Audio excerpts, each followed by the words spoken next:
When the sun is shining in Bremerton, you can watch some of the newest, hippest art being done in public and right before your eyes. The medium is spray paint, and depending on who you speak with, they call it different things. Graffiti murals, graffiti art, aerosol art, street art, or urban art. There's a lack of awareness about what graffiti is. It's negatively and incorrectly used to describe vandalism and tagging, and that needs to stop. That language is hurtful. It propagates a belief system that's not right, that's inaccurate. Graffiti is a street art with decades of history of expression and social activism. It goes back to the behavior of the Impressionists who were rejected from the salon and said, fine, we'll go do our own stuff. And then they created an entire movement that we still collect today. Eric Gonzalez has pioneered Urbanist Collective, a nonprofit that encourages us to redefine our public spaces with the addition of art and public engagement, which graffiti art does. Graffiti artists are artists, and they work within a really defined process of composition and skill and tools. You know, they have specific things they do with specific tools. It's no different than a photographer or a sculptor. And it is not tagging, it's art in every sense of the traditional word. The difference is it's public art, and so you get a lot more people who think, I have to live with this, do I like it? Well, we tend to like the things that we feel comfortable with, and we tend to not be comfortable with things we don't understand. So it's very important that graffiti art is more widely understood, and I think public spaces like this help do that. Canvases are hard to find. Bay Bowl, which will be torn down, gave the legal go-ahead to Eric, Jesus, and local artists like Fro shown here and Nocto to exhibit their art. Notice their bowling alley humor. Fro and Nocto together are your local antagonists, and anyone who has watched The Big Lebowski gets the pictorial pun of a spray can in Walter's hand. I caught up with them at the Manette Wall, a free space to do graffiti. So in the middle. Give it some extra depth. Yeah. This wall sets an example, provides evidence that it is economically viable for a community because people come from as far as California, Tacoma, Olympia, to paint on this wall in Bremerton. And that's pretty amazing if you think about it. It was a derelict place with trash and people shooting up. It wasn't safe to walk past. So now you have fun social activity. You've got parents bringing their kids, showing them, let's get outside and let's have some fun. And it's a sanctioned place. You can be here and not be vandalizing somebody else's private property. This is an invited space. And what's amazing is that it proves the people who do this art do care about their environment, and they come out here with their trash cans and they'll clean up. And when somebody comes along and does something that is not appropriate for the wall, they come out and cover it up.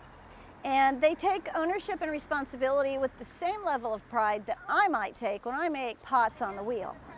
It came about because So I got an email from former Mayor Patty Lentz, and she introduced me to Eddie Ring, who was at that time the owner of Sea Glass Village Apartments. And he's from LA, and he knew the value of graffiti and free walls and a sanctioned space that's always alive and people come to, and it's like a park. And this is his property. So he said, you know what, I want that here, and I want to make my apartments then a little bit more valuable because it's part of that live space. But he wasn't sure how to go about it, not being local. He didn't know people. He didn't know how to get the word out. And I said, well, I don't think you can just say it's a free art wall and expect people in Bremerton to come paint unless they're invited somehow. And I suggested that I start by wheat pasting a big, large poster of one of my drawings, charcoal drawing of a sheep. I wheat pasted invitations all along the wall that said, this is a free wall, you're welcome to paint, to wheat paste, be respectful. Understand that free walls are live spaces, so what you paint or wheat paste might get covered over tomorrow. Don't take it personally. And within days, you know, Josh Farley got a hold of it, and Fro, a local painter, he's just amazing, very talented. And he just reached out to his network, and they all came out and they started painting, and they just set the thing in motion. And it's those painters who are responsible for keeping this place so amazing, so alive, so colorful, so safe. And you know, I think they deserve the credit for contributing to our community and making it a safer place, which is not what people think of when they think of graffiti on walls.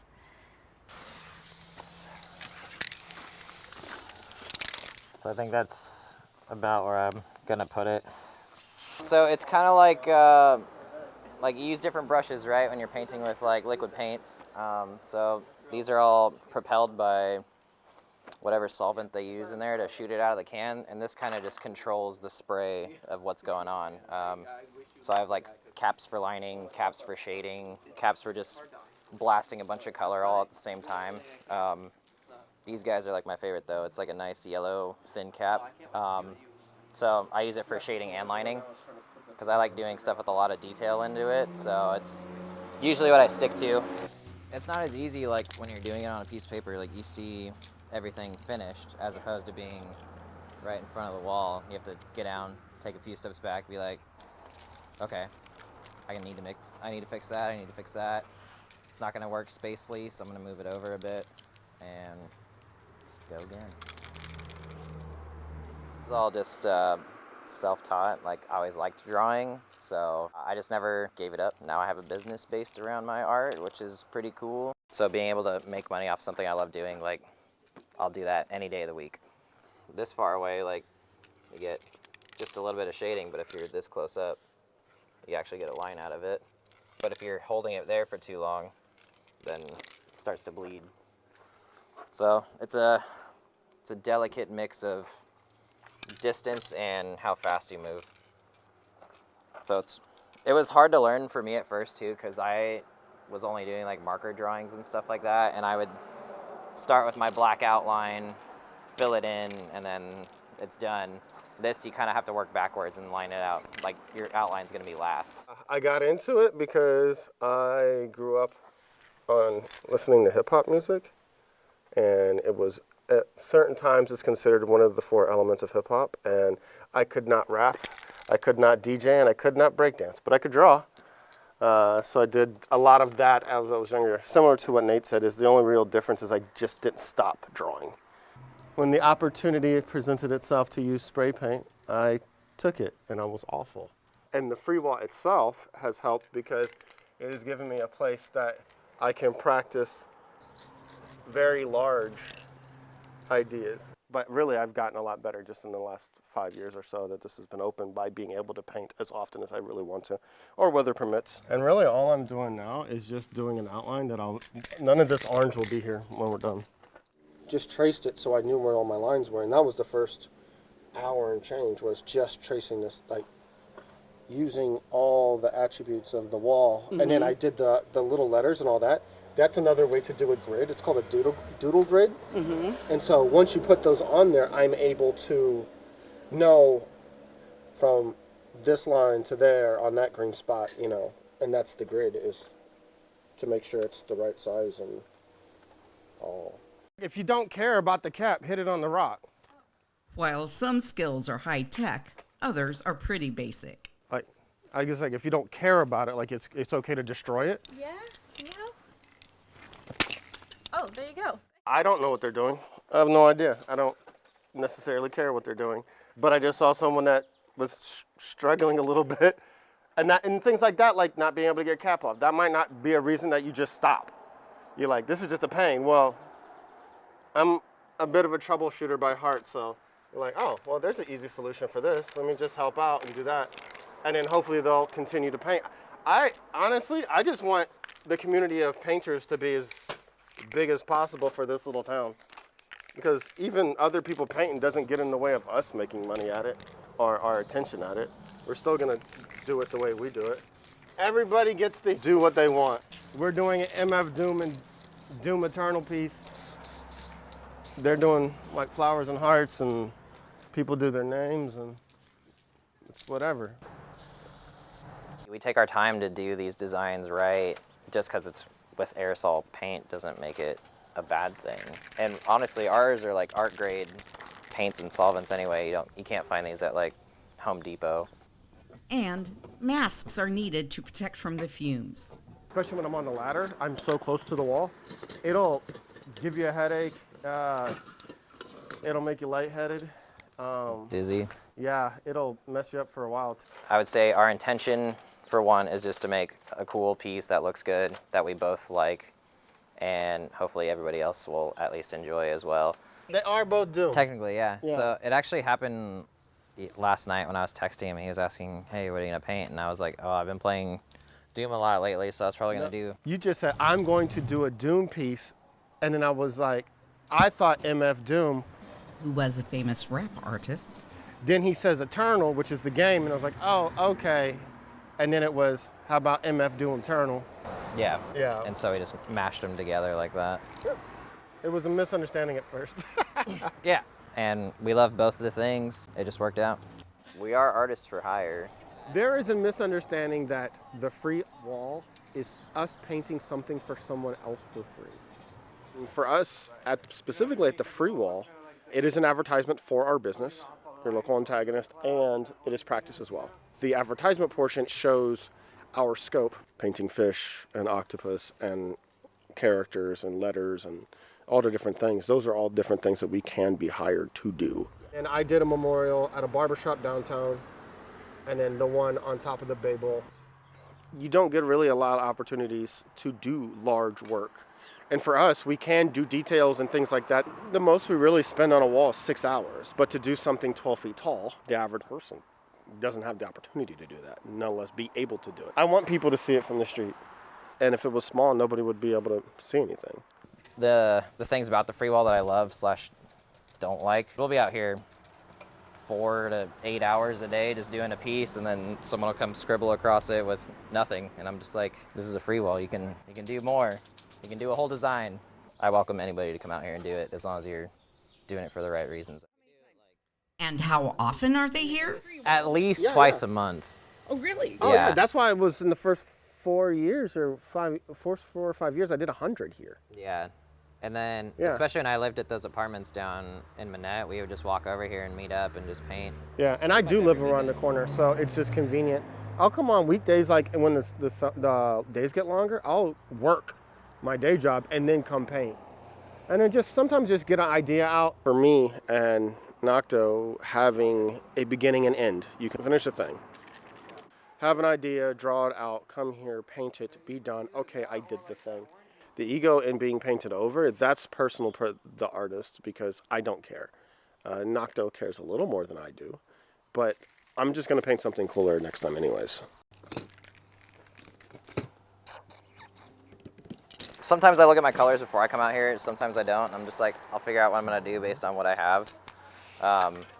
But yeah, a lot of swatches on the wall just to make sure you have the right look that you're going for.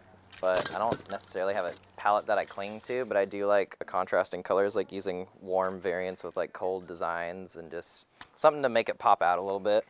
When you have a color palette that's made from colors that what might be next to each other on the color wheel, you get more of a calm sensibility. You get something that's a little more peaceful. When you put opposing colors together, you create more vibrancy, more energy. So when you understand the color wheel and the palette, then you can choose colors that can really accentuate each other.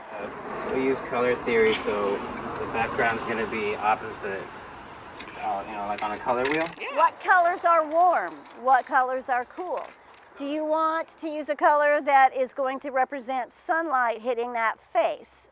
So you'd use a warm color. Do you want, these are things that come with understanding color, and beginners don't know this. These are things painters know. Shape is 2D and form is 3D.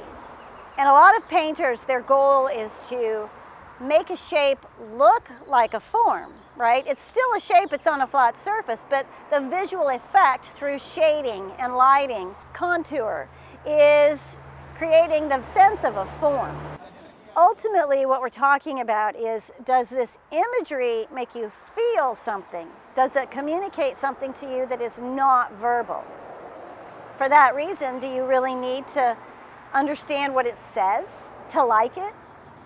This is a gallery. This is not the White Cube Gallery. I think when street art enters a traditional for-profit gallery space, and you can buy a ticket or it's collectible, it makes it more of a commodity. Is it more legitimate?